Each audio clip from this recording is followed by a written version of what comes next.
Anybody can do the they want to do when they feel like doing it. Anybody can go to the gym when they feel like going to the gym. Anybody could show up to work and give 100% when they're in the mood to do so. But what makes successful people successful is what they do when they don't feel like it. I see people writing on my page, oh, Andy, I'm motivated. Oh, I listen to your videos and I get hyped. That's great, and I'm glad that I can get you hyped for 5 minutes. But what do you do after the 5 minutes is over? What do you do after you walk out of the seminar that you paid $1,000 to go to? What do you do when you wake up the next day? What do you do when you have to either do what it is you know you're supposed to do without somebody there to supervise you, or you get to take the play off because no one's gonna know the difference? Those are the things that make up success. That's discipline. The practicing, the developing the discipline that when applied consistently can get you to the next level.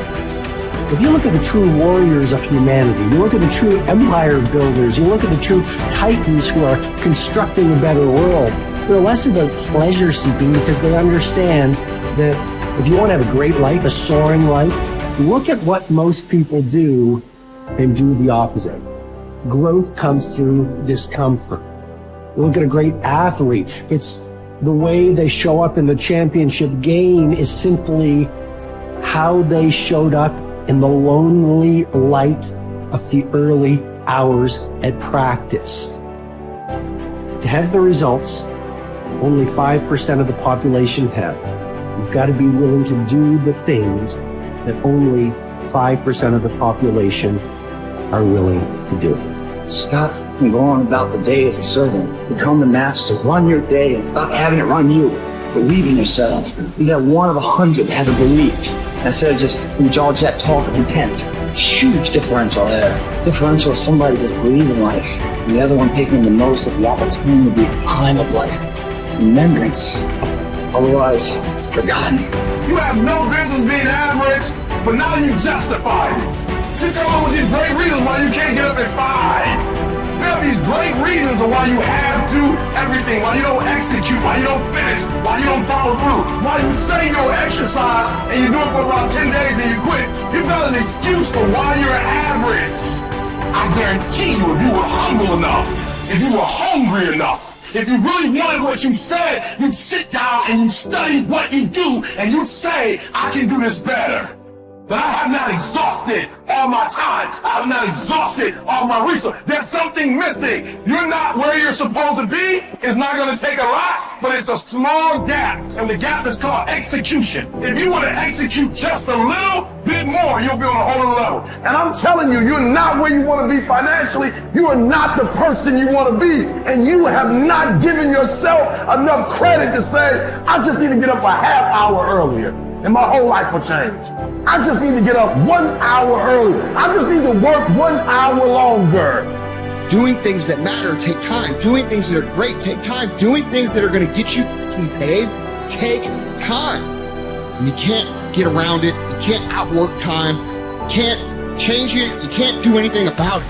It's just going to take time. And if you can understand aggressive patience, you can put it into play in your life, you can not only achieve everything you want to achieve, but you can do so with a sense of calm, with a sense of confidence, with a sense of certainty that your life is going to turn out the way that you want it to. It takes faith.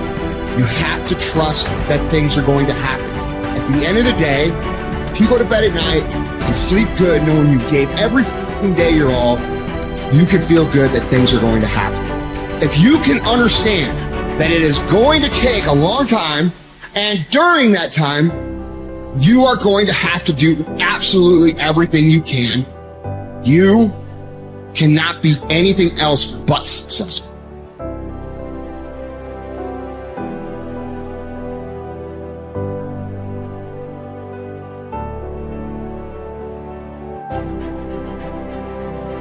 You need structure, you need predictability, and you need more of it than you think, just to keep you sane. Now, if you're lucky, and maybe a bit odd, you can deviate 5% from the norm, or 10% from the norm, or something like that, carefully and cautiously, as long as the rest of you is all well ordered in a normative manner.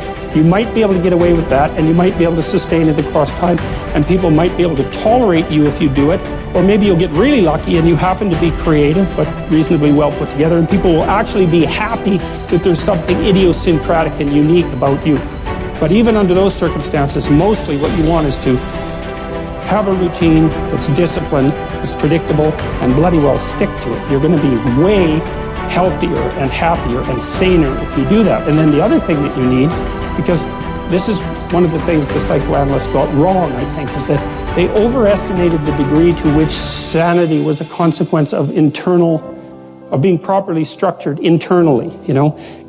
Because from the psychoanalytic point of view, you're sort of an ego, and that ego is inside you. And of course, it rests on an unconscious structure. But the purpose of psychoanalysis is to sort out that unconscious structure and the ego on top of it, and to make you a fully functioning and autonomous individual.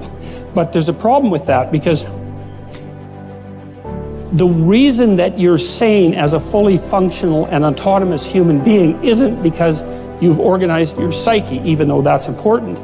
The reason that you're sane if you have a well-organized unconscious and ego is because other people can tolerate having you around for reasonably extensive periods of time and will cuff you across the back of the head every time you do something so stupid that people will dislike you permanently if you continue. And so what people are doing to each other all the time, just non-stop, is broadcasting sanity signals back and forth, right? It's like you smile at people if they're not only behaving properly, but behaving in a way that you would like to see them continue to behave. You frown at them if they're not, you ignore them if they're not, you shun them, you roll your eyes at them, you manifest a disgust face, you don't listen to them, you interrupt them, you won't cooperate with them, you won't compete with them. It's like you're blasting signals at other people about how to regulate their behavior so frequently, well, it just makes up all of your social interaction. That's why we face each other, and we have emotional displays on our face, and we're looking at each other's eyes, and we know as much as we can about what's going on with each other, given that we don't have immediate access to the contents of their consciousness. And so partly what you're doing with your routine is establishing yourself as a credible, reliable, trustworthy, potentially interesting human being who isn't going to do anything too erratic at any moment. And everyone else is around there tapping you into shape, making sure that that's exactly what you are. And that's how you stay sane. And so what happens to people too, if they don't have a routine and they get isolated, is they start to drift. And they drift badly because the world is too complicated for you to keep it organized all by yourself. You just cannot do it. So we outsource the problem of sanity. And it's very intelligent that we outsource the problem of sanity, because sanity is an impossibly complex problem. And so the way that we manage the incredibly complex problem is we have a very large number of brains working simultaneously on the problem all the time. It's like a stock market for sanity. And it's partly, and I use that definition with purpose, because the stock market does the same kind of impossible thing, right? Because it tries to price things, which is impossible. How many things are there? Like 1 billion. How in the world do you decide what the price is? You can't decide what the price is. That's why you have a stock market. Well, in a free market, I mean for consumer goods, is everyone's voting on what the price of everything is all the time. And that's the way we figured out, because it's technically impossible. Understand. Your mind is weaker than your emotions, but you become aware of this weakness only in moments of adversity. Precisely the time when you need strength. What best equips you to cope with the heat of battle is neither more knowledge nor more intellect. What makes your mind stronger and more able to control your emotions is internal discipline and toughness. No one can teach you this skill. You cannot learn it by reading about it. Like any discipline, it can come only through practice, experience, even a little suffering. An active life serves the purpose of giving man the opportunity to realize values in creative work, while a passive life of enjoyment affords him the opportunity to obtain fulfillment in experiencing beauty, art, or nature. But there is also purpose in that life, which is almost barren of both creation and enjoyment, and which admits of but one possibility of high moral behavior, namely in man's attitude to his existence, an existence restricted by external forces. A creative life and a life of enjoyment are banned to him. But not only creativeness and enjoyment are meaningful.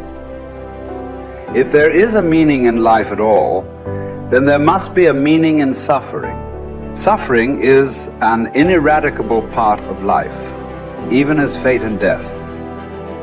Without suffering and death, human life cannot be complete. As his mind becomes purer and his emotions come under control, his thoughts become clearer and his instincts truer.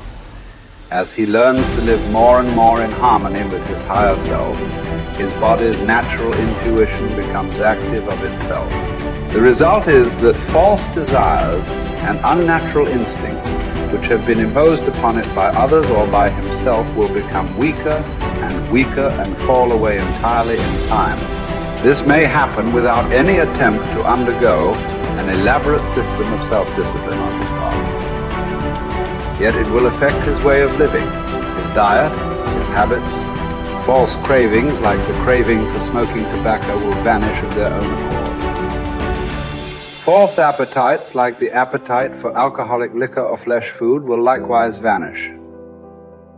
But the more deep-seated the desire, the longer it will take to uproot it, except in the case of some who will hear and answer a heroic call for an abrupt change. Persistence and variety. These are the two primary ways to develop great ideas or to solve important problems. Keep leaning your head against a topic for a long time. Certainly for weeks, possibly for years. And along the way, try many lines of attack. Continue to generate options, explore paths, and propose silly ideas. Copy and paste concepts from widely different disciplines and see if it gets you anywhere. All of the while, continue to refine the best solution you've found thus far. What looks like genius may simply be the byproduct of persistence and variety.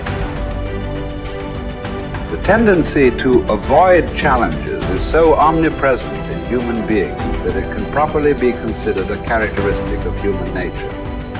But calling it natural does not mean it is essential or beneficial or unchangeable behavior.